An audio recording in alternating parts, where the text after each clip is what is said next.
Welcome to Telugu popular TV. Credit card వాడుతున్నారా?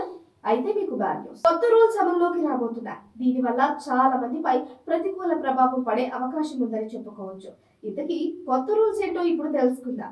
Private రంగానికి చెందిన దిగ్గజ బ్యాంకుల్లో ఒకటిగా కొనసాగుతూ వస్తున్న ఐసిఐసిఐ బ్యాంక్ తాజాగా తన క్రెడిట్ కార్డ్ యూజర్లకు భారీ షాక్ ఇచ్చింది. కొత్త రూల్స్ తీసుకువస్తున్నట్లు ప్రకటించింది. బ్యాంక్ కొత్త రూల్స్ వల్ల ఎవరిపై ప్రభావం పడుతుందో ఇప్పుడు చూద్దాం.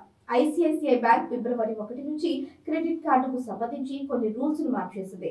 SBI card, HDFC bank, IDFC first bank దారిలోనే ఇప్పుడు ఐసిఐసిఐ బ్యాంక్ కూడా నడిచిందని చెప్పుకోవచ్చు.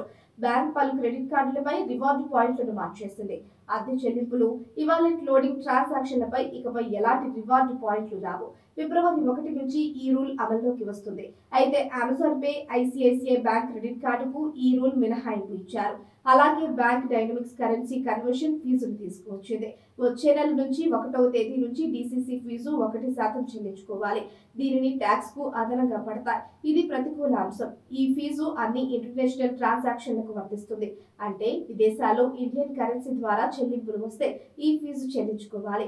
అలాగే విదేశీ లొకేషన్స్ లో రిజిస్టర్ అయిన భారత్లో మర్చెంట్లకు పేమెంట్ చేసినా ఇదే వర్తిస్తుంది. యూటిలిటీ ట్రాన్సాక్షన్లకు సంబంధించి రివార్డు పాయింట్లు లభిస్తాయి. గతంలో గవర్నమెంట్ పేమెంట్లకు మినహాయింపు ఇచ్చారు. అయితే ఇప్పుడు వీటిపై కూడా రివార్డు పాయింట్లు లభిస్తాయి. వచ్చే నెల నుంచి ఈ రూల్ వర్తిస్తుంది.